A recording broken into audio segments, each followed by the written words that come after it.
आज भी आज फटाफट पेज नंबर 17 क्वेश्चन नंबर 26 से स्टार्ट करना था। आज हमको debtors turnover ratio is calculated bye, इतना ध्यान दे रहे हैं। डेटर्स टर्नओवर रेशो में नीचे एवरेज डेटर आता है, अब दो में है एवरेज डेटर, ऊपर आता है हमारा जितना रियलाइजेबल मनी होता है, रियलाइजेबल अमाउंट होता है, तो वो होता है क्रेडिट सेल से जो होता है। तो टोटल सेल की बात नहीं होगी यहाँ पर, क्रेडिट सेल की बात होगी, नेट रियलाइजेशन रेशो भी कहते हैं इसको, ठीक है। तो credit sales over average debtor, यानी ए इसका करेक्ट आंसर आएगा। ध्यान दे देना, डेटर टर्नओवर यानी नीचे डेटर तो आएगा, लेकिन कौन सा एवरेज डेटर की बात होती है, और इसमें नेट डेटर से कितना पैसा रियलाइज करने वाले हो आप, तो वो क्रेडिट सेल से ही रियलाइज करोगे, ठीक है। टोटल सेल नहीं होता है, इसमें क्रेडिट सेल की बात होती है सिर्फ, ठीक है, realisable.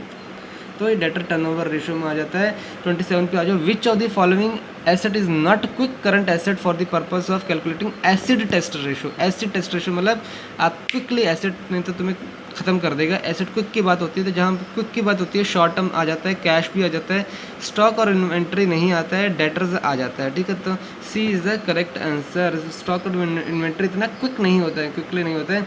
In a company the inventories are easily saleable, inventories easily खत्म हो रही है, and sundry debtors make the payment quickly, वो भी फटाफट पेमेंट कर रहे हैं, ठीक है। एसेट्स जा रहे हैं, क्विकली जा रहे हैं और क्विकली पेमेंट आ रही है, यानी डेटर्स भी हमारे कम होते जा रहे हैं। Sundry debtors make the payment quickly, the debtors कम हो रहे हैं हमारे। In such case current ratio of the company will भी, करंट रेशो कितनी होगी उस केस में जब इमीडिएटली करंट रेशो होता क्या है, current assets current liabilities, current assets तुम्हारे कम होते जा रहे हैं, करंट लाइबिलिटीज़ तुम्हारी उसी हिसाब से कम होती जा रही हैं, उसी अमाउंट में कम होती जा रही हैं, उसी रेशो में कम होती जा रही हैं। जितना अमाउंट, तो तुम्हारा रेशो क्या रहना चाहिए, सेम रहना चाहिए मेरे हिसाब से। तो the quick sale of the inventories and quick realisation of debtors does not have impact on the current ratio. ये नेट पे मैं पढ़ के बोल रहा हूँ यहाँ पर। Collection of the sundry debtors would have no effect on the current ratio. Current ratio measure the liquidity from collection of the sundry debtor would increase the cash inflow and reduce the amount of debtors, and hence there will be nil effect or say no change in the current asset, there will have no effect on the current ratio की बात यहाँ पे कर रहे हैं। तो वही मैंने यहाँ पर बोला है। आंसर तो इसका गलत है कि नहीं पता नहीं, लेकिन मैं नेट पे देखकर डी आना चाहिए मेरे हिसाब से। आगे आ जाए 29, an important financial analysis technique, important financial analysis technique which is use to measure and establish a relationship between the two interrelated accounting figure, to interrelated accounting figure is financial statement is referred to as, ठीक है। तो कौन सी है वो, fund flow है, cash flow है, trend है, या फिर रेशो एनालिसिस है। जब भी दो बातें करते हैं तो रेशो की बात होती है, ठीक है। ट्रेंड भी एक फिगर को करते हैं, कैश भी, ये फंड। ये रेशो एनालिसिस जो है दो डिफरेंट, जो use to measure and establish relation to interrelated accounting figure. Two की बात होगी तो रेशो आ गया मेरे बच्चे।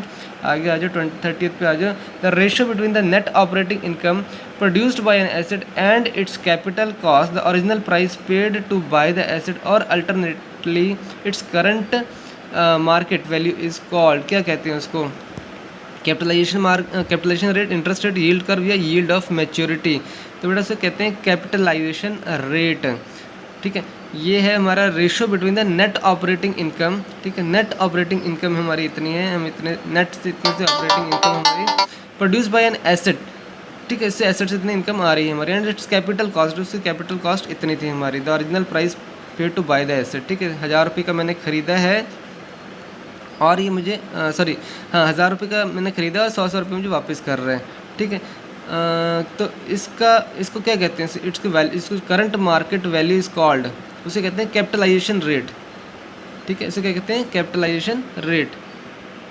तो ये देखो जरा गूगल में, capitalisation is calculated by dividing the property's net operating income, ठीक है। ऑपरेशन नेट ऑपरेटिंग इनकम, मान लो 1000 रुपये की चीज़ है, 100 रुपये की मुझे इनकम दे रही है by the current market value. This ratio is express percentage is estimation of an investor's potential return on the real estate investment पे, पोटेंशियल इन्वेस्टमेंट रिटर्न कितना मुझे मिल रहा है, रियल एस्टेट के लिए काम होता है। नेट ऑपरेटिंग इनकम कितनी मिल रही है, करंट मार्केट वैल्यू कितनी है उसकी, ठीक है। तो देखो यहाँ पर इसकी आइडियल वैल्यू जो है वो जनरली 5 to 10% आइडियल मानी जाती है। जैसे कि 100 रुपये मैंने कहा था, 100 रुपये मिल रहा है, ऑपरेटिंग इनकम इसकी है, डिवाइडेड बाय 1000 इंटू 100 करेंगे तो ये आ जाएगा हमारा 10% के करीब, ठीक है। 100 रुपये मिल रहा है, इंटू परसेंटेज करने के लिए इंटू 100 किया तो कितने जीरो हो गए, ऊपर 4 जीरो हो गए, नीचे कितने हैं 1000 रुपीज़ का मैंने कैपिटल लगाया था। नेट अभी करंट मार्केट वैल्यू की बात कर रहा हूँ, 1000 रुपीज़ है उसका, तो 3 0 ऊपर से 3 0 कट के 1 0 रहेगी, 10% आ गया। तो 10% एक्चुअली गुड फिगर है। तो 5 to 10% एक्चुअली कैपिटलाइजेशन जो रेट है वो आइडियल इतना माना जाता है। ठीक है, चलो आगे आ जाओ क्वेश्चन के ऊपर। तो कहाँ थे हम? तो 30th का आंसर हमारा आ गया ए, कैपिटलाइजेशन रेट कहते हैं इसको। 31 पे आ जाओ। Capital gearing ratio denotes the relationship between capital gearing ratio. तो कैपिटल गियरिंग रेशो बेसिकली क्या डिनोट करता है कि मेरा डिबेंचर डेट की बात होती है, वहाँ पर डिबेंचर्स की बात होती है और इक्विटी कैपिटल की बात होती है। इक्विटी से मैं कितना कैपिटल लगा रखा है और उसी मार्केट में मेरा डेट भी कितना है। इक्विटी कैपिटल और डेट या डिबेंचर्स की बात होती है। तो डिबेंचर्स और equity capital, capital gearing ratio, market में गियर में घूम रहे हो, गियर लगाइए गाड़ी में, तो कैपिटल गियरिंग मार्केट में तुम गियर में जा रहे हो, उस मार्केट में तुम डिबेंचर्स डेट की बात करते हो, इक्विटी कैपिटल की बात करते हो। ठीक है, तो इसका आंसर जो आएगा वो आएगा डी। हमारा ध्यान रख लेना, कैपिटल गियरिंग रेशो में मार्केट में घूम डिबेंचर और इक्विटी डेट और इक्विटी की बात होती है, इक्विटी कैपिटल की बात होती है। Dividend pay out ratio is, dividend pay out करना है तुमने, डिविडेंड पे आउट रेशो कितनी होनी चाहिए? तो इसका आंसर है डीपीएस रेशो ईपीएस, याद रहेगा। इसका आंसर जो करेक्ट है बी है, डीपीएस। डीपीएस में डाल दिया, डिवाइडेड बाय ईपीएस में डाल दिया, डीपीएस ईपीएस। इसको ऐसे याद रखो, नहीं तो हम कर नहीं पाएंगे इसको। डीपीएस ईपीएस 32 हो गया हमारा। 19 पे आ जाओ जरा, 19 पेज नंबर पर कह रहा हूँ। 33 question. In the ratio analysis the term capital employed, in the ratio analysis करने कैपिटल एम्प्लॉयड किसको रेफर करता है? क्या इक्विटी शेयर कैपिटल को करता है, या नेटवर्क को करता है, या शेयर होल्डर से फंड को करता है, या फिर नन ऑफ द अबव है? तो इसका आंसर है हमारा नन ऑफ द अबव। ठीक है, एक्सप्लेनेशन भी दे रखी है। इन द रेशो एनालिसिस, ठीक है, in the ratio analysis capital employed means total amount of capital used for the acquisition of the profit, the value of all the assets employed in the business, या fixed assets plus the working capital, total assets less current liabilities की बात होती है। Equity share capital की बात नहीं होती है, नेटवर्थ की बात नहीं होती है, शेयर होल्डर्स फंड की बात नहीं होती है। यहाँ पर बात होती है total amount of the capital. ठीक है, total amount of the capital use for the acquisition of the profit. ठीक है, तो उसके बाद the value of all the assets employed in the business की बात हो रही होती है, या फिर fixed assets plus working capital की बात हो रही होती है, या total assets plus current liabilities की बात हो रही होती है। ठीक है, तो यहाँ पर ऐसा कुछ भी नहीं है यहाँ पर, तो यहाँ पर इसका आंसर है नन ऑफ द अबव। आगे आ जाओ जरा। EBIT divided by total asset ratio is, EBIT divided by total asset ratio is क्या होता है ये? तो इसका आंसर है बी, प्रॉफिटेबिलिटी रेशो। तो EBIT का मतलब होता है earning before interest and tax. ठीक है, earning before interest and tax की बात हो रही है, डिवाइडेड बाय टोटल एसेट। तो ये प्रॉफिटेबिलिटी रेशो के बारे में बताएगा। तुम्हें टर्म पता होगी तो तुम पता लगा लोगे कि इसका मतलब है profitability, earning before interest and divided by total assets. तो ये बात किसकी हो रही है? प्रॉफिटेबिलिटी रेशो की हो रही है। 35 पे आ जाओ। इन the net profit ratio, net profit इतना हुआ, net profit ratio the denominator is, denominator में क्या आएगा इसके? 35 का आंसर है बी, नेट सेल्स। जब भी प्रॉफिट की बात करते हैं तो किससे करते हैं कंपेयर? सेल्स से करते हैं। In the net profit ratio the denominator is net sales की बात होती है। 36 पे आ जाओ। Which of the following refers to the statutory liquidity ratio, statutory liquidity ratio की बात जो होती है उसकी बात कर लेते हैं। The amount that the commercial banks require to maintain in the form of gold or government approved securities before providing credit to the customers, यही statutory liquidity ratio है। The government, the amount that commercial banks को कितने amount चाहिए होते हैं to maintain in the form of gold में रखने के लिए, गोल्ड में फॉर्म में रखते हैं, और द गवर्नमेंट अप्रूव्ड सिक्योरिटीज़ रखते हैं before providing the credit to the customers. ठीक है, क्रेडिट दे रहे हैं कि ये ठीक है इतना उधार ले लो, लेकिन उनके पास एक रिजर्व में रहना चाहिए, तो वही है स्टैट्यूटरी लिक्विडिटी रेशो, याद रहेगा। 36 का ए। आगे आज जरा स्टैट्यूटरी की बात होगी हमारा। The higher debtor turnover ratio, अभी हमने डेटर्स टर्नओवर रेशो किया था, नीचे क्या था हमारा? एवरेज डेटर्स की बात हो रही होती है। Higher debtor turnover ratio, the business is not able to recover the accounts receivable in timely manner, क्या ऐसा हो रहा है? या फिर a business is able to recover the accounts receivable quickly. Higher turnover ratio नीचे आ रहा है एवरेज डेटर्स, तो डेटर्स अगर कम होते जा रहे हैं, तो ये वैल्यू बढ़ेगी। कम हो रहे हैं तो मतलब रिकवर कर रहे हैं ना, कम हो रहे हैं डेटर्स, तो इसका मतलब रिकवर कर रहे हैं तभी तो डेटर्स कम हो रहे हैं, तो इसका आंसर बी आएगा। B is the correct answer. Higher debtor turnover ratio, दिमाग में रख लेना कि नीचे आएंगे एवरेज डेटर्स कम होते जा रहे हैं अगर, तो business is able to recover, मतलब तो तभी तो रेशो बढ़ेगा। आगे आ जाए 38 पर inventory turnover ratio. Inventory turnover नीचे हमारी इन्वेंट्री रहेगी। Inventory turnover ratio is the measure of relationship of the inventory with, हमेशा ही ध्यान रहते ना कि जब इन्वेंट्री की बात आ रही है तो कॉस्ट ऑफ गुड्स सोल्ड की बात आती है।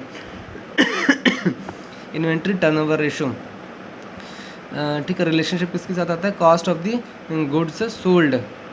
ये देखो हम ऐसे नहीं मानेंगे, हम गूगल पे देखेंगे। इन्वेंट्री टर्नओवर रेशियो जो होता है is measure how efficiently company uses its inventory by dividing the cost of goods sold by average inventory value. Average inventory value और ऊपर क्या आएगा हमारा, कॉस्ट ऑफ गुड्स सोल्ड, कितनी कॉस्ट के गुड्स सेल कर दिए हैं मैंने, तो cost of goods sold to average inventory value जो होती है वो नीचे आता है, ऊपर आ गया कॉस्ट ऑफ गुड्स सोल्ड। तो यहाँ पर सेल की बात नहीं होगी। जब इन्वेंट्री की बात आती है, इन्वेंट्री टर्नओवर रेशो की बात आती है, तो इसका मतलब कॉस्ट ऑफ गुड्स कितने सेल हो गए हैं तब उससे हमारा लेना देना होता है, ठीक है। एवरेज सेल नहीं है, cost of goods sold, cost की बात आ जाती है। जब इन्वेंट्री टर्नओवर रेशो की बात करती हैं तो कॉस्ट ऑफ गुड्स सोल्ड की बात है, कॉस्ट ऑफ गुड्स सोल्ड की बात आती है। ध्यान दे देना, कहीं एवरेज सेल्स तुम लिख के बैठ जाओ, कॉस्ट ऑफ गुड्स सोल्ड की बात आएगी यहाँ पर, ध्यान दे देना। इन्वेंट्री टर्नओवर रेशो में याद रहेगा तुम्हें कि नहीं रहेगा, याद रहेगा, आई होप सो, कई बार बोल दिया। आगे आ जाओ, net profit ratio. Net profit ratio क्या सिग्निफाई करता है, नेट प्रॉफिट रेशो सिग्निफाई क्या करता है, ये जल्दी बताओ मुझे। ये सिग्निफाई करता है डी यानी profit for lenders. Profit for lenders, जिन्होंने उधार दे रखा है उनका प्रॉफिट हो रहा है, तो उनका प्रॉफिट की बात बताता है, नेट प्रॉफिट रेशो सिग्निफाई करता है ये, ठीक है। तो ध्यान देना, नेट प्रॉफिट रेशो को नेट प्रॉफिट मार्जिन रेशो भी कहते हैं। वो कंपनीज प्रॉफिट कितना हुआ with respect to the amount of money brought into the business, ठीक है। तो नेट प्रॉफिट रेशियो मार्जिन क्या होता है, net profit divided by total revenue की बात हो रही होती है, revenue minus cost divided by revenue, ये हमारा नेट प्रॉफिट मार्जिन होता है। तो यहाँ पर आ जाओ, नेट प्रॉफिट रेशियो क्या सिग्निफाई करता है, operational profitability, liquidity position, big term solvency या प्रॉफिट फॉर लेंडर्स। तो नेट अगर लेंडर्स की बात करेंगे तो प्रॉफिट फॉर लेंडर्स की बात हो रही है, ठीक है। तो क्योंकि ऑपरेशनल प्रॉफिटेबिलिटी की बात तो नहीं हो रही है यहाँ पर, नेट प्रॉफिट की बात हो रही है, लिक्विडिटी की भी बात नहीं हो रही, बिग टर्म सॉल्वेंसी की बात नहीं है, प्रॉफिट फॉर लेंडर्स यानी प्रॉफिट की ही बात हो रही है, तो फॉर लेंडर्स की बात हो रही है, तो लेंडर्स के सिनारियो में आएगा। 40 पे आ जाओ, a high debtors turnover ratio. High debtors turnover ratio का मतलब क्या है, ये पहले भी कर चुके हैं शायद। Low amount tied up in debtors balance, increase in the sales turnover, efficient conversion of debtor into cash, या फिर D as stated in A and C above. देखो ये सी तो हम अभी करके आए हैं, efficient conversion of debtor into cash, क्योंकि डेटर्स कम होते जा रहे हैं, ठीक है। डेटर्स कम होते जा रहे हैं तो डेटर्स टर्नओवर मतलब डेटर नीचे है एवरेज डेटर, तो वो हमारा कम होते जा रहे हैं, तो ऑब्वियसली वैल्यू बढ़ती जा रही है, हाई डेटर्स टर्नओवर रेशो हो रही है। अब ये देखो, लो amount tied up in the debtor balance, ये इसका क्या मतलब है, डेटर्स का बैलेंस में वैल्यू कम है, तो नीचे वैल्यू कम है तभी तो वैल्यू बढ़ेगी, तो यानी ए भी हो सकता है और सी भी हो सकता है, यानी ए एंड सी, यानी डी इसका करेक्ट आंसर आना चाहिए, फोर्थ का D is the correct answer, ठीक है। समझ गए कि नहीं, समझाए तो दिक्कत नहीं आएगी, थोड़ा ध्यान से समझना। 41 accounting ratios are important tool used by. Accounting ratios कौन यूज़ करता है ये आपको बताना है, क्या मैनेजर यूज़ करते हैं, या रिसर्चर्स यूज़ करते हैं, इन्वेस्टर्स यूज़ करते हैं, ऑल ऑफ द। बट जब भी ऐसे क्वेश्चन आएंगे मोस्ट ऑफ द केसेस में ध्यान दे देना, एक दो मिलते होंगे, ऑल ऑफ द अबव आता है, तो 41 का डी है, ऑल ऑफ द अबव ही इसको अकाउंटिंग रेशियोज यूज करते हैं। In the current ratio, current assets are compared with, current ratio में करंट एसेट किसके, करंट लाइबिलिटी से करते हैं, B is the correct answer. आगे आ जाए 43 का, which of the following does not help in increase the current ratio, कौन सा हेल्प नहीं करते हैं, ये भी बहुत सिंपल सा है। 43 issue of debentures to buy stock है, issue of debentures to pay creditors है, sale of investments to pay creditors, avail bank overdraft to buy the machine. बेटा ये बैंक अवेल बैंक ओवरड्राफ्ट की बात कहाँ से आ गई करंट रेशो में, ठीक है, टू बाय मशीन, ये लॉन्ग टर्म वाली बातें आ गई, ये हमारा नहीं है, D is the correct answer कि ये नहीं है। Debt to total asset ratio, उधार लिया है और टोटल एसेट्स की बात करें, debt to total asset ratio जो हमारी आ गई, can be improved by, debt to total asset ratio can be improved by, debt हमें कम करने है ना, ये तो इम्प्रूव क्या करना है इसको, ठीक है। तो देखते हैं क्या है, बोरोइंग मोर बोरो करना शुरू कर दें, इशू ऑफ डिवेंचर, ज़्यादा डिवेंचर इशू करके वहाँ से पैसा लेना शुरू कर दें तो डेट बढ़ नहीं, इशू ऑफ इक्विटी शेयर कर दें, या फिर रिडेम्पशन ऑफ द डेट करना शुरू कर दें, या फिर उधार खत्म। Debt to total asset ratio can be improved by redemption of the debt, ठीक है। डेट जितना ज़्यादा हम रिकवर करेंगे उसकी बात हो रही होती है, डेट हमें बढ़ाना थोड़ी, हमें तो कम करना है, ठीक है। तो जितना डेट हम रिकवर करते जाएंगे रिडम्पशन विद डेट, तो हमारा ये रेशो इंप्रूव करता जाएगा, ठीक है। Debt to total asset ratio हमारा इंप्रूव होगा जब हम इतना रिडम्पशन करेंगे। समझ के बात की नहीं समझे? डेट बढ़ाना नहीं है, हमें कम करना है, रिडम्पशन करनी है डेट की, ध्यान दे देना इस चीज़ को, गलत करके आ जाओ। आगे आ जाए 47, ratio of the net income to number of equity share is known as. Net income हमारी इतनी हो रही है और इतने मेरे शेयर्स हैं, तो इसके रेशो को क्या कहते हैं? अर्निंग पर शेयर, ठीक है। Ratio of net income to number of equity shares, तो बेटा पर शेयर की तो हमारी इनकम अर्निंग आ रही है, तो अर्निंग पर शेयर कहते हैं। 47 का सही सिंपल सा क्वेश्चन था। Trend analysis help comparing performance of a firm with other firms, होता है over a period of firm, होता है over a period of firm with other industries है ना बोलते। तो बेटा ये तो सिंपल सा काम है, जब भी ट्रेंड की बात हो रही होती है ना, कहाँ चला गया, जब भी ट्रेंड की बात होती है तो over a period of time होता है, over a period of time, ठीक है। अदर फर्म से कंपेयर नहीं कर रहे हैं, वो तो इंटर फर्म हो गया। जब हम ट्रेंड की बात करते हैं तो सेम कंपनी अलग अलग टाइम पर कैसे परफॉर्म करती है over a period of time, तो 48 का आएगा इसका बी। 49 पे आ जाए, current ratio is less then 1। अगर करंट रेशो लेस देन 1 है, current asset wide current liabilities तुम्हारे दिमाग में आना चाहिए। अगर एसेट 1 है तो मतलब लेस देन 1 हो गया, तो एसेट कम हो रहे हैं, एसेट कम होते जा रहे हैं तुम्हारे, तो एसेट कम हो गए, लाइबिलिटीज, तो सी इसका करेक्ट आंसर आना चाहिए। यस डेफिनेटली ये current asset is less than current liabilities, अभी तो 1 से कम होगी। Simple math. Suppliers and creditors of the firm are interested in. Supplier और क्रेडिटर उधार देने में क्यों इंटरेस्ट रखेगा? सप्लायर क्यों देने में इंटरेस्टेड रखेगा? जबकि प्रॉफिटेबल पोजीशन को देखेगा, प्रॉफिटेबल पोजीशन को देखना चाहेंगे, लिक्विडिटी पोजीशन को देखना चाहेंगे, मार्केट शेयर पोजीशन को देखना चाहेंगे, या डेट पोजीशन को देखना चाहेंगे। तो इसका सही आंसर जो है कि वो कितने जल्दी मुझे पैसा दे देंगे, पैसे का खेल है सारा। तो लिक्विडिटी पोजीशन को देखेंगे कि वो मुझे पैसा मिलेगा नहीं मिलेगा, ठीक है। प्रॉफिटेबिलिटी है वो तो ठीक है, लेकिन लिक्विडिटी की है, वो प्रॉफिट तो लॉन्ग टर्म में कमाएंगे, मुझे क्या लेना देना, मुझे प्रॉफिट कर रहे हैं अभी, थोड़ी देर में नहीं करेंगे। अभी लिक्विड उनके पास कितना पैसा है वो देखेंगे। तो सबसे ज़्यादा ज़रूरत जो होती है वो सप्लायर्स और क्रेडिटर्स को, कि मुझे पैसा देंगे नहीं दे पाएंगे 1 महीने के अंदर अंदर, ठीक है। तो ये हो जाएगा क्या हो जाएगा, ये लिक्विडिटी पोजीशन को देखेंगे, ठीक है। 51 पे आ जाओ, ध्यान दे देना इस चीज़ को। 51, विच of the following is a measure of debt service capacity of the firm. मुझे था डेट सर्विस कैपेसिटी में कितना उधार देने की कैपेसिटी कितनी है, डेट सर्विस कैपेसिटी कितनी है मेरे पास। करंट रेशो से, एसेट स्ट्रेस से, इंटरेस्ट कवरेज रेशो या डेटर टर्नओवर रेशो। बेटा जब डेट की बात आ रही है तो क्या तुम डेटर टर्नओवर लोगे? डेटर टर्नओवर रेशो देख, डेट सर्विस कैपेसिटी की बात हो रही है तो ऐसे समझ में आता है कि कहीं पर भी डेट नहीं लिखा, सिर्फ एक में डेट लिखा था, लेकिन ये डेटर है। तो डेटर टर्नओवर में नीचे एवरेज डेटर आता है ना, ये तुमने पढ़ा था। ये डेटर टर्नओवर रेशो में नीचे एवरेज डेटर आता है, लेकिन डेट को सर्विस कैपेसिटी की पूछ रही हैं, डेट सर्विस कैपेसिटी, तो ये आएगा हमारे यहाँ पे दे रखा है आंसर, जो दे रखा है सी दे रखा है interest coverage ratio. Interest coverage ratio देखते हैं इसको डिटेल में। देखो बहुत सिंपल सा है फंडा, ठीक है, थोड़ा ध्यान से देखना सुनना जरा। डेट सर्विस मतलब डेट की मैंने उधार ले रखा है, उसको सर्विस देनी है। डेट की सर्विस क्या होती है? इंटरेस्ट होता है कि मैं इंटरेस्ट कितनी जल्दी पे कर रहा हूँ, ठीक है। अब डेटर्स टर्नओवर रेशो में क्या होता है कि नीचे एवरेज डेटर आता है, तो वो बेसिकली डेटर्स टर्नओवर मतलब मैं कितनी क्विकली, डेटर्स टर्नओवर रेशो क्या होता है कि इतनी जल्दी मैं कंपनी के जो क्रेडिट सेल्स है उसको कैश बना सकता हूँ। मैं क्रेडिट पे सेल कर दिया और कितनी जल्दी मैं कैश में उसको कन्वर्ट कर देता हूँ, वो डेटर टर्नओवर रेशो है। डेटर को मैंने कितनी जल्दी टर्नओवर कर दिया। डेटर मतलब जिसको उधार दिया ना, डेटर वही होता है ना जिससे उधार लिया है। तो कितनी जल्दी मैंने क्रेडिट सेल किया है और वो मेरा मैं क्रेडिटर हूँ, वो मेरा डेटर है, ऐसा हो गया ना। मैंने क्रेडिट पे दिया उस चीज़ को, तो मैं कितनी जल्दी उसको डेटर से पैसा लेके आ सकता हूँ। तो कितनी जल्दी मेरा क्रेडिट सेल जो है वो कैश बन जाती है, वो डेटर्स टर्नओवर रेशो कहलाता है। समझ गए बात? ठीक है। तो डेटर्स टर्नओवर रेशो में नीचे तो एवरेज डेटर की बात हो रही होती थी, या फिर कितना अमाउंट रिसीवेबल बात हो रही होती है। जब डेटर्स टर्नओवर की बात आती है, डेटर्स टर्नओवर मतलब कितना रिसीवेबल की बात हो रही है, इतना ध्यान दिमाग में रख लेना। डेटर्स मतलब की बात हो रही थी, डेटर टर्नओवर रेशो यानी मैंने जिसको सेल पे क्रेडिट पे पैसा दिया, सामान दिया है, उससे कितनी जल्दी मैं रिकवरी कर सकता हूँ। और ये विद रिस्पेक्ट टू सेल्स होती है। Net credit sales divided by average debtor का मतलब, या फिर एवरेज अकाउंट्स रिसीवेबल की बात भी हो रही होती है, ठीक है। तो वो डेटर टर्नओवर रेशो होता है, इतना ध्यान दे देना। तो डेटर टर्नओवर रेशो हमारा बताता है कि कितनी जल्दी में क्विकली मैं रिकवरी कर सकता हूँ।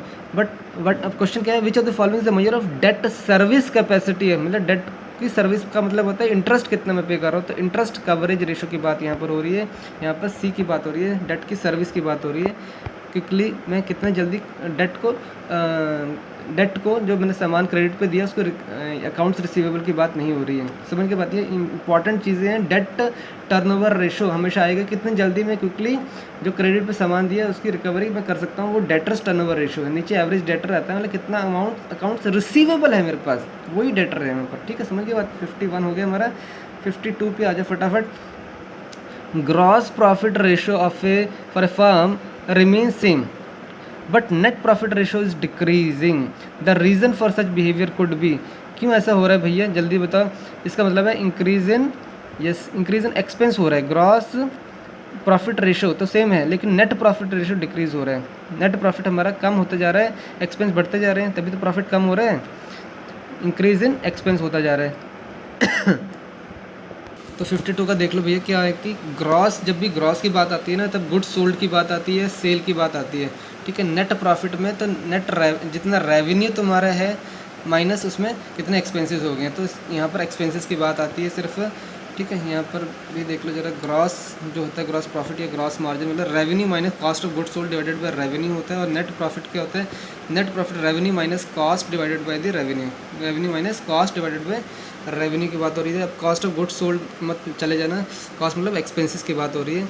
तो ये एक्सपेंसेस जो हो रहे होते हैं वो नेट प्रॉफिट रेशो पर फ़र्क डाल रहे हैं, पर ग्रॉस प्रॉफिट रेशो पर नहीं डाल रहे हैं, इतना नहीं डाल रहे हैं। But net profit ratio decrease हो रही है, मतलब एक्सपेंसेस हमारे बढ़ते जा रहे हैं, कॉस्ट बढ़ती जा रही है, एक्सपेंसेस बढ़ते जा रहे हैं। तो 52 का B is the correct option. थोड़ा सा कॉमन सेंस भी लगाना पड़ेगा, ध्यान से करना पड़ेगा।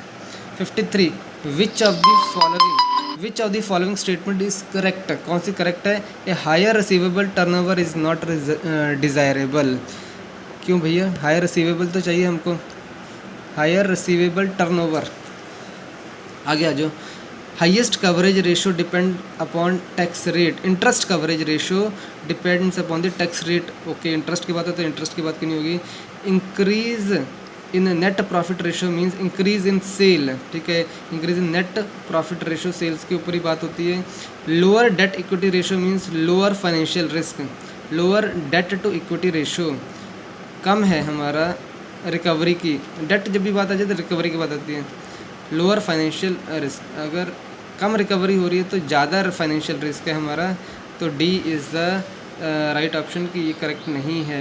विच of the following statement is correct. Okay, sorry जी मैं देखा नहीं इसको। फॉलोइंग स्टेटमेंट इज़ करेक्ट, इसका डी आंसर इसका करेक्ट आंसर है। Which of the following statement is correct. Lower debt to equity ratio, मतलब लोअर डेट है उसके, उधार कम है उसके, तो लोअर फाइनेंशियल रिस्क है। लोअर ही उधार होंगे तो लोअर ही उसकी फाइनेंशियल रिस्क है। Higher receivable turnover is not desirable, it is desirable कि higher turnover, higher receivable turnover हमें डिज़ायरेबल है। It is not correct. Interest coverage ratio depends upon the tax rate, tax rate पर depend नहीं करता है। Interest की बात हो रही है तो हम जो डेट लेते हैं उसके ऊपर कितना इंटरेस्ट पे करते हैं उसकी बात हो रही है, टैक्स रेट की बात नहीं है, तो बी भी इनकरेक्ट है।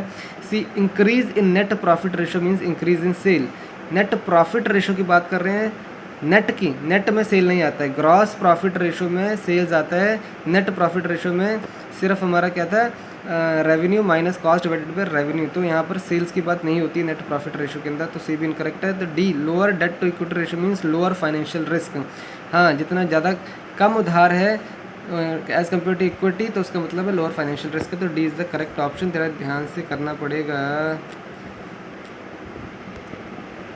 अगला क्वेश्चन देखो, which of the following helps in analysing the return to equity share holders, return to equity share holder, which of the following help, कौन सा हेल्प करता है return to equity share holder को return करना है भैया। ठीक है, वो क्या डिसाइड करे, return on assets, earning per share, net profit ratio या रिटर्न ऑन इन्वेस्टमेंट। क्या इसकी बात करें, अर्निंग पर शेयर बढ़ेगी तभी तो हम रिटर्न कर पाएंगे, तो ये B is the correct answer. ठीक है, तुम बोलोगे रिटर्न ऑन इन्वेस्टमेंट, लेकिन इन्वेस्टमेंट की बात तो ठीक है, लेकिन इक्विटी शेयर होल्डर को भेजना है तो अर्निंग पर शेयर की बात होगी। ठीक है, चलो आगे आ जाओ। 55 का, return on assets and return on investment ratio belongs to, किसकी बात करते हैं जब रिटर्न ऑन एसेट्स की बात आती है कि मेरा इतना एसेट लगाया तो इतना रिटर्न इतने टाइम में आ जाएगा। रिटर्न या एक ही बात है वैसे, return on asset return on investment एक ही बात है क्या, return on asset return on investment ratios belong to liquidity ratio है, प्रॉफिटेबिलिटी रेशो है, सॉल्वेंसी रेशो है, टर्नओवर रेशो है। तो 55 का आंसर जो है वो है हमारा बी, यानी ये प्रॉफिटेबिलिटी रेशो है कि रिटर्न कितना यानी प्रॉफिट कितना दे रहा है। रिटर्न यानी प्रॉफिट की बात हो जाएगी, रिटर्न यानी प्रॉफिट की बात होगी, रिटर्न ऑन एसेट या रिटर्न ऑन इन्वेस्टमेंट, मतलब कितना प्रॉफिट मुझे मिलने वाला है। प्रॉफिटेबिलिटी रेशोज हैं, ठीक है। ये टर्नओवर रेशोज नहीं है, कहीं पर भी टर्नओवर नहीं लिखा है। टर्नओवर रेशो में लिखा ही होगा टर्नओवर। ये लिक्विडिटी रेशो नहीं है, ये सॉल्वेंसी रेशो नहीं है, ये है प्रॉफिटेबिलिटी, कितना प्रॉफिट मुझे रिटर्न, मतलब प्रॉफिट की बात हो रही है। आगे जो XYZ limited debt equity ratio 1.5, debt to equity ratio मतलब इतना उधार है इतना इक्विटी है, as compared to 1.3 industry average. It means the firm has, मतलब इसका मतलब क्या है, ज़्यादा उधार दे रखा है ना। हायर लिक्विडिटी है, हायर प्रॉफिटेबिलिटी है, हायर फाइनेंशियल रिस्क है, हायर कैपिटल एम्प्लॉयड है। तो मेरे हिसाब से सी आना चाहिए, यस सी है करेक्ट आंसर, क्योंकि फाइनेंशियल रिस्क ज़्यादा है। जितना डेट टू इक्विटी रेशियो ज़्यादा होता है उतना ही फाइनेंशियल रिस्क भी ज़्यादा रहता है, क्योंकि उसने ज़्यादा उधार दे रखे हैं, ठीक है। आगे आ जाओ जरा 57 पर। Ratio analysis can be used to study the liquidity, turnover, profitability etcetera of a firm. What does debt to equity ratio help to study. Debt to equity ratio क्या बताता है, सॉल्वेंसी, लिक्विडिटी, प्रॉफिटेबिलिटी या turnover. तो मेरे हिसाब से तो इसका आंसर आना चाहिए ए लिखा है इसका आंसर, नहीं समझ में आता क्योंकि सॉल्वेंसी की बात कर रहे हैं। What does debt to equity ratio help to study, solvency. Solvency देख लेते हैं एक बार, सॉल्वेंसी क्या होता है। Solvency is the possession of assets in excess of liabilities. Solvency उसे कहते हैं, it's the possession of the assets in excess of liability. Solvency कितनी है कि मैं सॉल्वेंसी कितनी है कि मेरे पास कितने एसेट्स हैं इन एक्सेस ऑफ द लायबिलिटी, कि मतलब मैं अगर डिज़ोल्व भी हो जाता हूँ तो मेरे एसेट से मैं पूरा पे कर पाऊँगा, ठीक है। तो इट इज़ एबिलिटी टू पे वंस डेट्स। तो मेरे पास कितने एसेट्स से ज़्यादा, मेरे लायबिलिटी से एसेट्स कितने ज़्यादा हैं कि मेरे पास कुछ भी हो जाए, मैं पूरा का पूरा ख़त्म भी हो जाऊँ तो मेरे एसेट से मैं पूरा का पूरा उधार चुका पाऊँगा। तो वो excess of assets over liabilities, उसे क्या कहते हैं, सॉल्वेंसी कहते हैं। ध्यान दे देना, सॉल्वेंसी कहते हैं। तो ratio, debt to equity ratio क्या हेल्प करने में स्टडी करता है कि मेरे पास इतना उधार है, ठीक है, और इक्विटी इतना है मेरा, ठीक है। इक्विटी मेरे पास इतना है, डेट मेरे पास इतना है, तो मतलब कितना ज़्यादा मेरे पास सॉल्वेंसी क्या है मेरे पास, ठीक है। Debt to equity ratio, debt to equity ratio देख लेते हैं। Debt to equity ratio shows how much debt company has compare to its assets. Debt to equity मतलब एसेट्स की बात यहाँ पर बात हो रही है कि debt to equity, equity assets की बात हो रही है, मतलब इक्विटी इज एन एसेट ना। तो debt to equity, share holders equity की बात हो रही होती है यहाँ पर। डेट टू इक्विटी मतलब शेयर होल्डर इक्विटी। तो ये बताता है कि कितने डेट हैं as compare to its assets. तो बेसिकली वो सॉल्वेंसी की पोजीशन ही बता रहा होता है। तो 57 का ए याद कर लो बस इस चीज़ को। चलो आगे आ जाओ जरा 58, बहुत लेट हो रहे हैं। In inventory turnover calculation what is taken in numerator.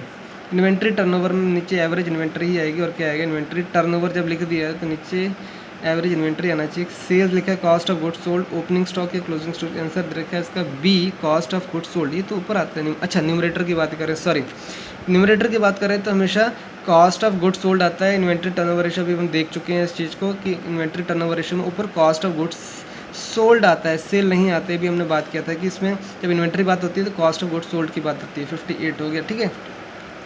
True और फॉल्स को हम छोड़ देते हैं ताकि हमारा ये एटलीस्ट ऑब्जेक्शन प्रॉब्लम भी छोड़ दो यार इसको भी, ठीक है। तो आगे चैप्टर 4 करेंगे, fund flow and economic value, added analysis, multiple discussion. Page number हमारा 28, ठीक है। 28 से शुरू करेंगे, 27 तक कर लिए मान लो हम, ठीक है। चलो ख़त्म करते हैं, okay, done done done done.